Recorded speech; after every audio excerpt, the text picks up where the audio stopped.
3 topics پہ بات کرنی ہے. 27ویں آئینی ترمیم, ابھی 26ویں اتنی مشکل سے اللہ اللہ کر کے جو یہ اونٹ ہے یہ سوئی کے اندر سے نکلا جس کی دم پھنس گئی تھی, دم نہیں نکل رہی تھی آپ لوگوں سے, اب آپ 27ویں ترمیم کی طرف آ رہے ہیں. 27ویں میں کون آپ کو سپورٹ کرے گا؟ مولانا صاحب نے بھی کہہ دیا جاؤ ہم نے نہیں کرنا سپورٹ. کیا کر رہے ہیں آپ؟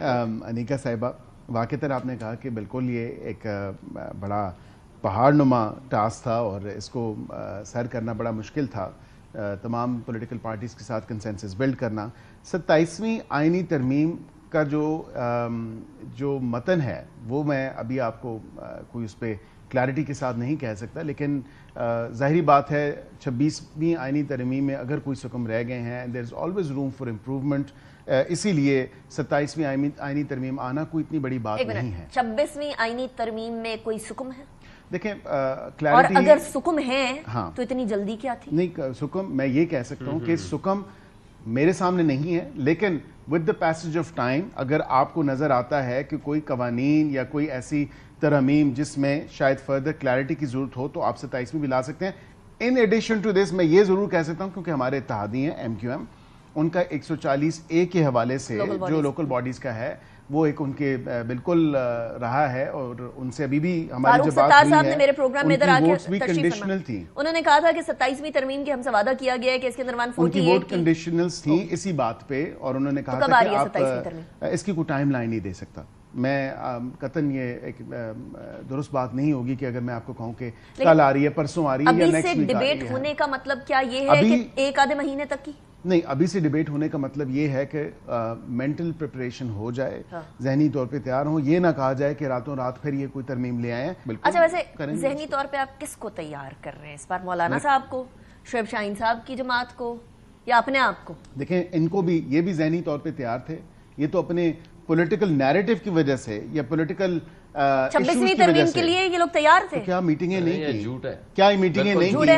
کیا سلمان اکرم راجہ صاحب نے, بیرسٹر گوہر نے کہا نہیں کہ ہمیں ایز سچ تو اس سے کوئی پرابلم نہیں ہے, یہ بینچز بنا لیں, یہ کوڈ کیوں بنا رہے ہیں؟ پھر جب بینچز بھی بن گئے, پھر انیکا صاحبہ جب بینچز بھی بن گئے تو پھر بھی انہوں نے کہا ایز سچ تو ایشو نہیں ہے, لیکن ہم اس کو سپورٹ نہیں کر سکتے. کون سا بینچ؟ جو سینئر موسٹ, سنیں, سینئر موسٹ 5 یا 7 ججز بنائیں.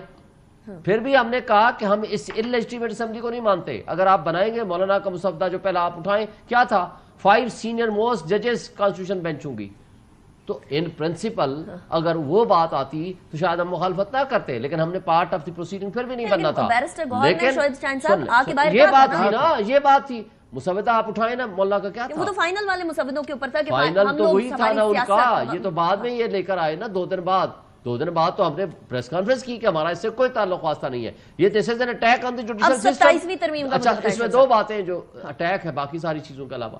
آپ کانسٹیٹیوشنل بینچز آپ بنائیں گے, جوڈیشل کمیشن بنائے گا جہاں آپ نے اپنی اکثریت پھینک دی ہے. یہ پاکستان نہیں, سنیں نا, سن لیں, اچھا چھوڑے نا, پاکستانی دنیا کی تاریخ میں یہ ہو سکتا ہے کہ ایگزیکٹو جو ہے وہ بنائے گی جناب بینچ کون سا ہوگا, کس کے پاس کون سا کیس جائے گا. پرنسپل جو لیٹیگنٹ ہے وہ کون ہوتا ہے, یا فیڈرل گورنمنٹ ہوتی ہے یا پروونشل گورنمنٹ ہوتی ہے؟ لاٹ آف کوسچن مارکس ابھی 26ویں آئینی ترمیم کے اندر. اس میں کوئی شک کی بات نہیں, اس کی انٹرپریٹیشن یا اس کے لیے آئینی ترمیم کی ضرورت پڑے گی, یہ ایک ان اٹ سیلف ایک کوسچن ہے. یہ بدنیتی پہ ہے, یہ نظام انصاف پہ حملہ ہے, یہ اللیگل اینڈ انکانسٹیٹیوشنل ہے. 27ویں آئینی ترمیم میں اگر وہ چیزیں کچھ فکس کرنا چاہیں گے تو کیا آپ اپنی انپٹ دیں گے یا نہیں دیں گے؟ دیکھیں, جب کوئی چیز آئے گی آخری رات تک ان کو نہیں پتا تھا کہ کون سا مسودہ ہے. لا منسٹر کیا کہتا ہے, ہاں جی آپ مجھے مل گیا ہے, باقی چیزوں کو چھوڑیں. اور وہ کبھی کچا مسودہ کبھی پکا مسودہ کہتا رہا بلاول. اور رات کو اب پہلی دفعہ بھی رات ساری رات نے بٹھائے رکھے بندے, اور اگلی رات کو بھی بٹھائے رکھے, کسی کے پاس مسودہ نہیں تھا. ہے کیا بات یہ ہے کہ ان لوگوں کو یہ چور کرتے ہیں یا ڈاکو کرتے ہیں, رات کی تاریکی میں اس طرح کا ڈاکہ مارتے ہیں. یہ ڈاکہ مارا گیا. آپ کو یاد ہے جب ووٹ آف نو کانفیڈنس والا وہ اسد کیسر صاحب اور قاسم سوری صاحب والی بات تھی, آرٹیکل 5 کیا ہم قانون بنا رہے تھے رات کے تاریکی میں بنا رہے تھے, تو وہ آپ کو چور بولے, آپ ان کو چور بولے. دیکھیں کیا چوری کے ذریعے یہ پارلیمنٹ نہیں آئی. میں یہاں جیت کے بیٹھا ہوں, میں خدا کی قسم اٹھا کے کہتا ہوں آئے طارق فضل قرآن پہ ہاتھ رکھ دے, میں ابھی کیس واپس لے لوں گا. بتائے کتنے ووٹ لیے ہیں اس نے, جو 1,05,000 ووٹ لے کے میں باہر بیٹھا ہوں, جس نے آدھے سے بھی کم ووٹ لیے ہیں وہ اندر بیٹھے ہوئے ہیں.